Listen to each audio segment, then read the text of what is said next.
Second Chances. Chapter 11. Captain Stevens and Admiral Halloran left the ready room. Standard orbit, helm. Came the order from Admiral Halloran. Sorry Captain, I'm just an old fire horse when the bell rings. Standard orbit, as the Admiral directed helm. No problem Admiral, I understand completely.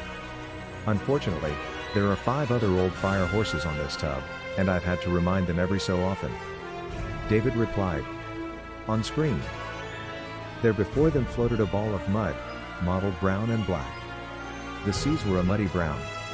Most of the planet's atmosphere had been stripped away, and many volcanic eruptions here and there. Stevens and Halloran turned to Sherry and asked as one man, "Is this your planet? Is this Alteris?" She spoke between sobs. Yes it is. David turned to the deck crew, full sensor sweep. I want to know if there is any life left on that planet. I want to know if there is one microbe left alive. Start with a standard surface scan, and when we finish that, I want deep scans in case some have survived underground. Turning to his science officer, David ordered, Lieutenant Olson, I want a full analysis of the destruction. I need to know what weapons were used to annihilate this planet.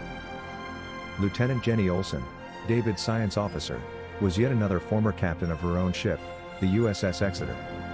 Jenny had commanded the Exeter all during the war with the Xenites, and the Exeter had been awarded the System Presidential Ship Citation for valor and excellence.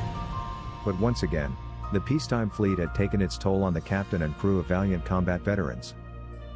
Jenny turned her attention to her sensor monitors. Sir, I've detected 3 very definite and discrete weapon types used on the planet. The first is a type of molecular disruptor. The second was quite simply a very dirty hydrogen bomb. And the last was some sort of high-intensity photon ray. Olson, do these weapons match any known weapons we have come into contact with in the past? Maybe Centaurian or Gorn in origin? No sir, we know that the Centaurians and Gorns use a type of disruptor. But not with this kind of wave pattern. It's not Zeniths. It's not androids of Beta 3. It's not of any race we have come into contact with yet. The bomb is identical to the bombs the Americans and Russians played with during the 20th century. But the photon ray seems to be beyond any known technology we have ever encountered. I'm sorry sir, that's the best answer I can give you. Well Jenny, record your findings for future reference. And stay with it. I need you to scan every inch too of that planet if necessary to try and identify who is responsible for this atrocity. Captain, Dave, if you don't need Sherry right now, I'm going to put her to bed. She really needs rest. This must be quite a shock for her, said Admiral Halloran. Thank you Admiral, take care of her. Oh, and when she is rested, I would like Dr. T. Vass to give her a complete examination. I want to know about that touchy-feely thing she does. You know what I mean, don't you? With that, Tim Halloran helped Sherry off the bridge into his quarters, where she slept. David turned to his first officer, John, I want you to select a landing party to teleport down and pick up some representative samples of that debris for analysis. We should also try to find underground areas where we might find something of the civilization that once existed here. It would be a crime against the universe to have a race wiped away without a trace or a memory. John Self gave a quick, Aye.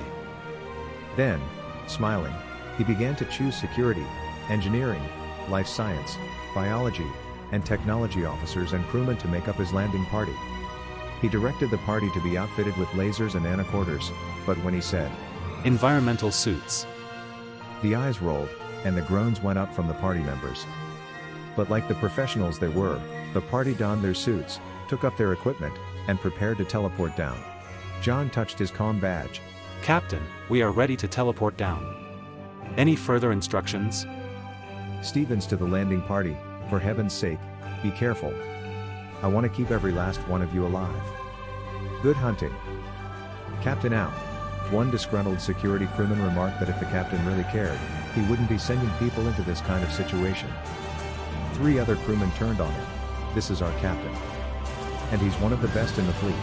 Turning to John, one said, No offense, sir, you are one of the best I've ever served with, but Captain Stevens is our captain now.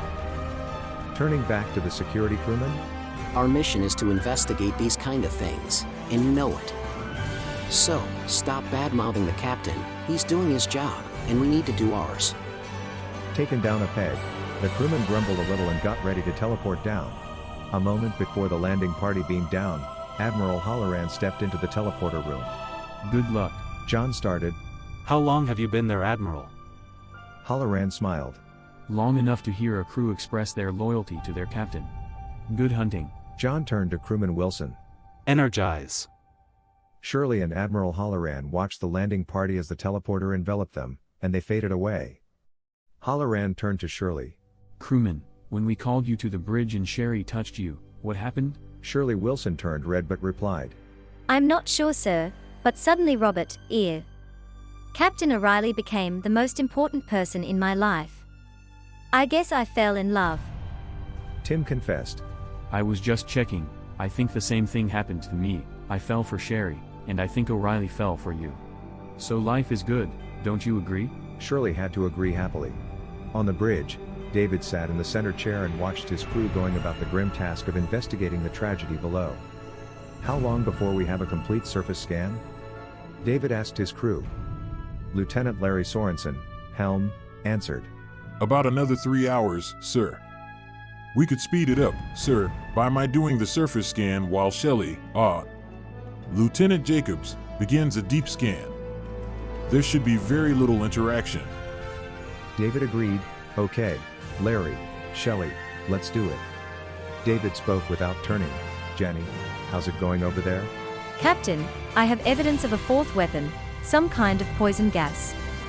I can't be sure it's not some phenomenon of the hydrogen bomb or the disruptor, but the gas has some of the characteristics of the nerve agents the Americans and Russians stockpiled in the late 20th century.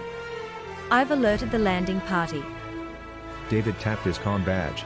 Captain to landing party. John, you heard about the nerve gas? Yes, sir, we're monitoring the situation. But there is very little atmosphere down here. We have to use canned air. So, we don't really need to worry too much.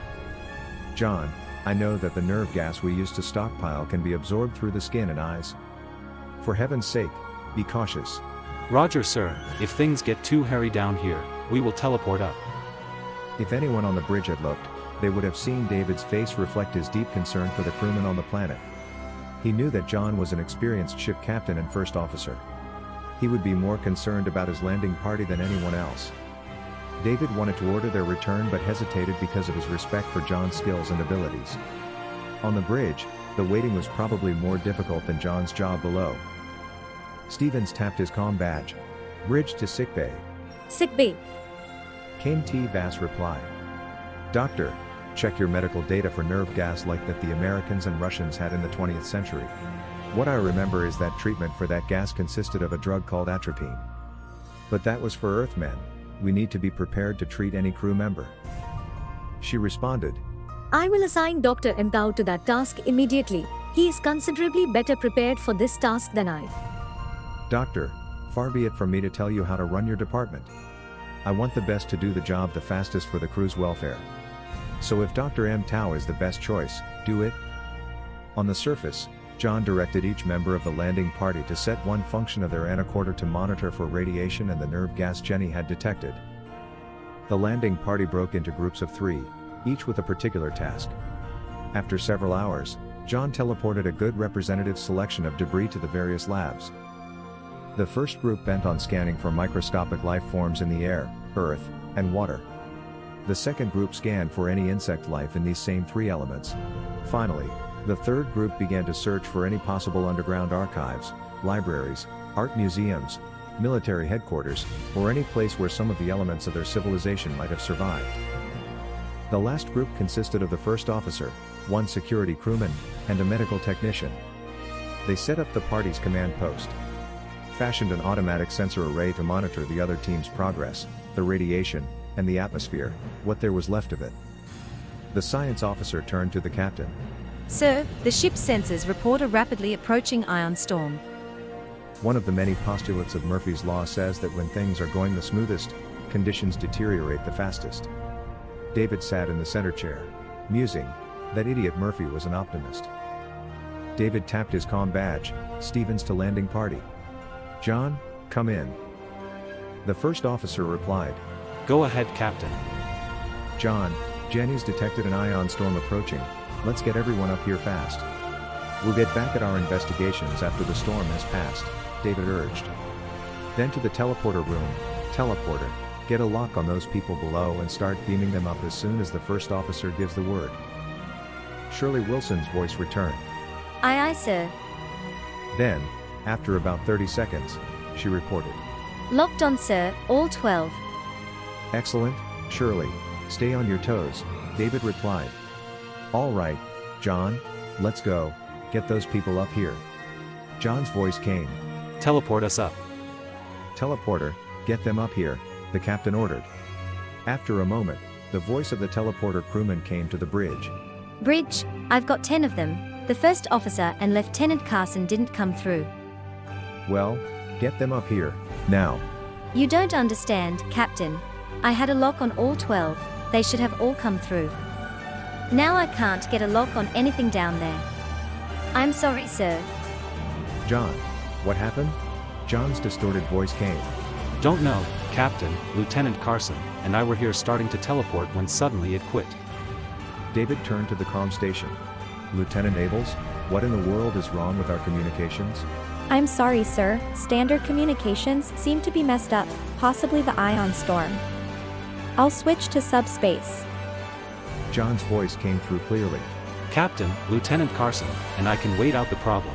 We have enough air for a month now that the rest of the landing party is up there and enough food. So we'll just take shelter in the Carlson shelter here. All right, John. Stay alert, keep me informed. Captain out.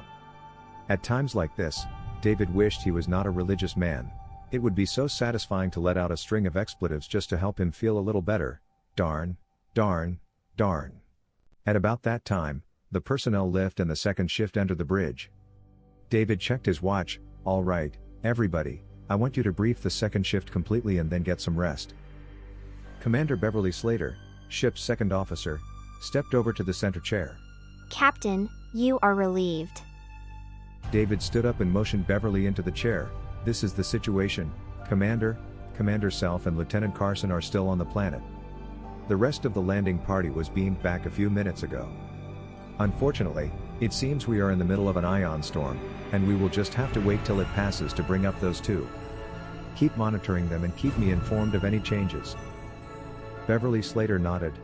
Aye, aye, sir. Admiral Halloran had once told David that Commander Slater bore a remarkable resemblance to her grandfather, Harry Slater, who had served with Halloran on the Enterprise some 80 years ago. She had been captain of the USS Valiant and distinguished herself as a resourceful, competent officer. But unfortunately, she had made the big mistake of responding to an ambassador inappropriately and had been given the option of resigning her commission or accepting a court-martial. David felt the Constitution had profited from her decision. With that, David entered the personnel lift and commanded, sickbay. As he approached sickbay, T. Vass was just leaving. David stopped her and asked, Doctor, may I have a word with you?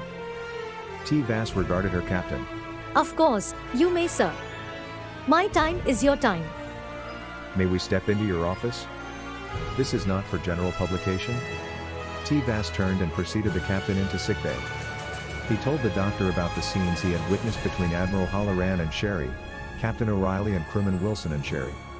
I asked the Admiral what happened, and he told me they had fallen in love, the Admiral with Sherry and O'Reilly and Wilson with each other.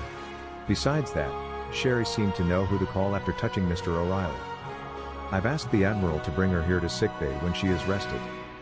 If you can, I would like you to find out what that touchy-feely thing is all about. T. Vass' eyebrow went up. Tell me, Captain, did the Admiral tell you about any physical sensations with her touch? Why, yes, he did. He said that first, he felt a chill at the place where she touched him, then a warmth that started with that spot and went throughout his body, he replied. That explains it. Captain, if you will recall, I touched her after you three went through the decontamination procedure. I have experienced that touch. At first, I thought I might be coming down with the flu or something. But I have had quite a time with my emotions since. What effect will this have on you? That's difficult to say, sir. But I am strongly attracted to Commander Sareen. I don't think it will be too much of a problem. Neither of us is bonded. so we could have a relationship if he is willing. Somehow, I think you will have a relationship when Sherry is through with you. It's just a gut feeling, though. As David turned to leave, Commander Slater's voice came over the comm. Captain, Lieutenant Carson in on the comm, you'd better take this one. Captain to Lieutenant Carson, what's your status? Carson's shaken voice came over the comm. Captain, we're in a lot of trouble. We've volcanic ash coming down on us. The Carlson shelter has been destroyed. Commander Self is hurt bad. Sir, we need help fast. David tapped his comm badge, Captain to Engineering. O'Reilly's voice came back. Aye, sir. O'Reilly, I need a shuttle prep for immediate launch, David said as he hurried out of the sick bay. Talk to you later, Doctor. Captain. Again O'Reilly's voice. We can't get a shuttle ready for at least an hour. O'Reilly, you've got 15 minutes. Captain out. Stevens ran to the personnel lift and shooed a few crewmen away. Shuttle bay, priority override. The personnel lift stopped, and David started to exit when he realized the lift was not at the shuttle bay but at the crew quarters level. As the door opened, Admiral Halloran stepped into the lift. You're going to need a good co-pilot, and I'm still as good as any in the fleet. Far be it for me to argue with the system Navy's best, David replied. Then, tapping his comm badge, Commander Slater, I want you to remind me when we get back from the planet. I'm a full staff meeting about teleporters. Captain Stevens and Admiral Halloran entered the shuttle bay. O'Reilly and his engineering staff were just wrapping up their work on the shuttle.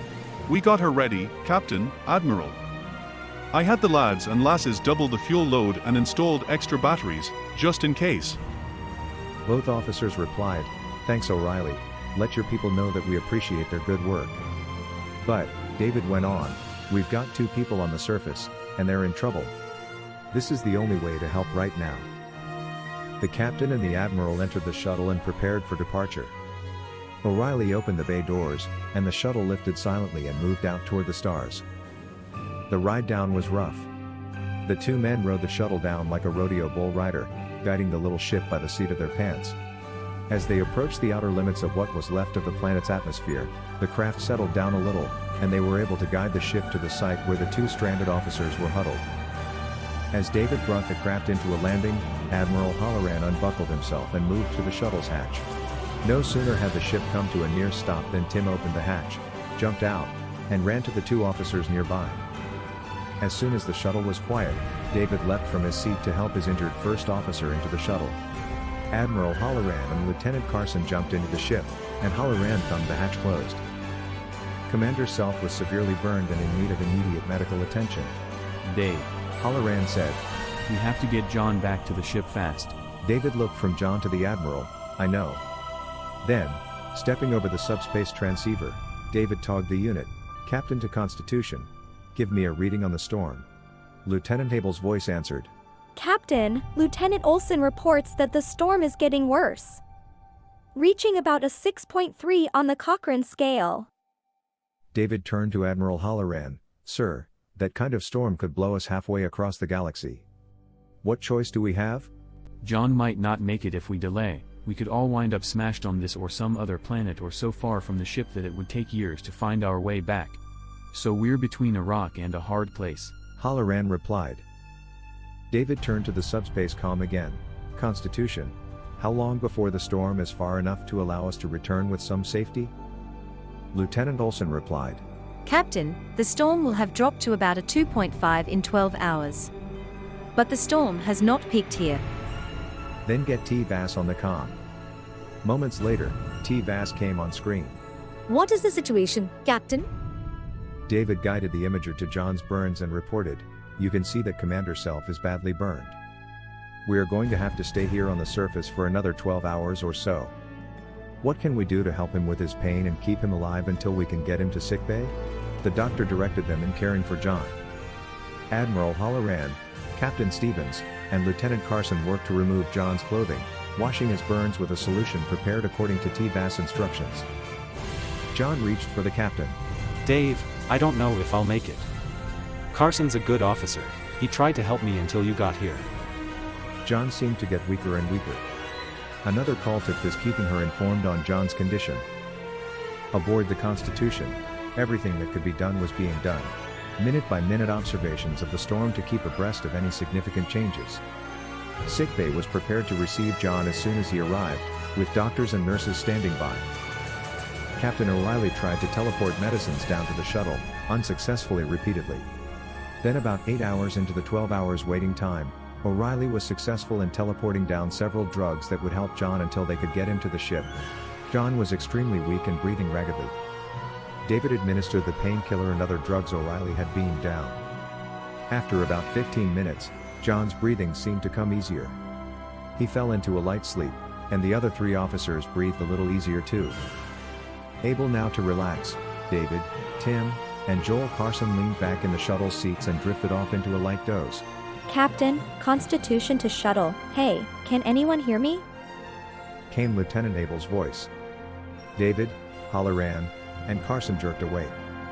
Yeah, go ahead, Lieutenant, David replied. Captain, Lieutenant Olson says that the storm intensity is at 2.5. It's safe to return. David jumped into the pilot's seat as Admiral Halloran climbed over a seat and buckled himself into the co-pilot chair. Stay close to John, Joel. We are off. The shuttle came to life. Lifting smoothly into the air and then into space. He sought out the Constitution and found it directly overhead. Tapping his comm badge, he remarked, "See you, Constitution, lucky you were close by." Lieutenant Abel's voice came over the comm. That was not luck, Captain.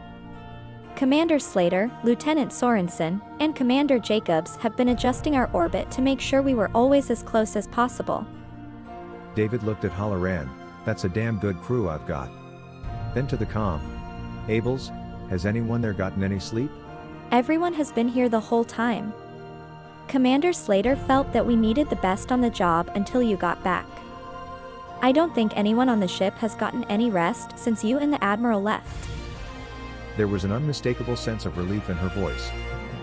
ETA 10 minutes. Have the medics meet us in the shuttle bay, David returned, a catch in his voice. Well, Admiral, I think we're going to make it. Then David's face turned hard. Constitution, I want a meeting of all senior officers in 20 minutes in the briefing room. Docking in the shuttle bay, the medics boarded with a litter and carried Commander Self off.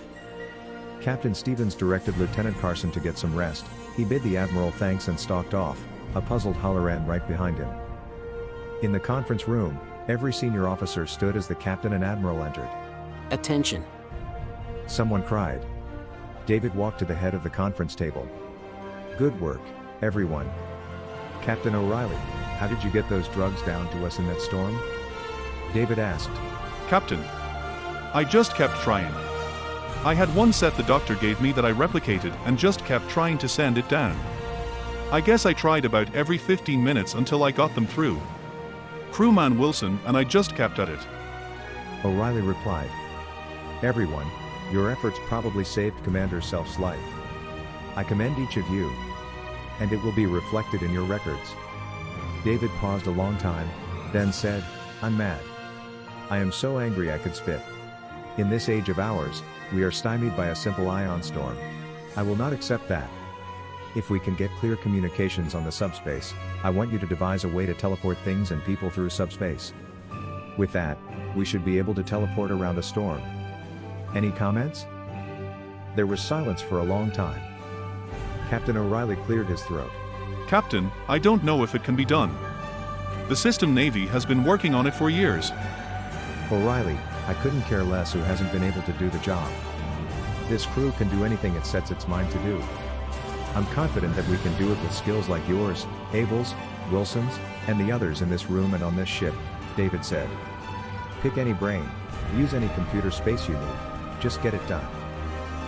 David regarded the room full of officers. Again, well done. Slater, your first officer until John can return to duty. Sorrell, your second officer and watch second shift. Olson, your watch, third shift. Skeleton crew, for the next 2 days, get some rest. Dismissed. Captain O'Reilly stopped David as the rest of the officers walked out of the conference room. Captain, I have a personal request. Yes, Mr. O'Reilly, David replied. Captain, I'm requesting that you marry crewman Shirley Wilson and me. O'Reilly asked. Captain O'Reilly, nothing would please me more. When shall we do it? David asked. Well, sir, could we do it at shift change? Shall I invite the entire crew, Mr. O'Reilly? Aye, sir. The whole crew. Very good, 1600 then, in the rec room. David returned. Tapping his comm badge, bridge? Bridge. Came the reply.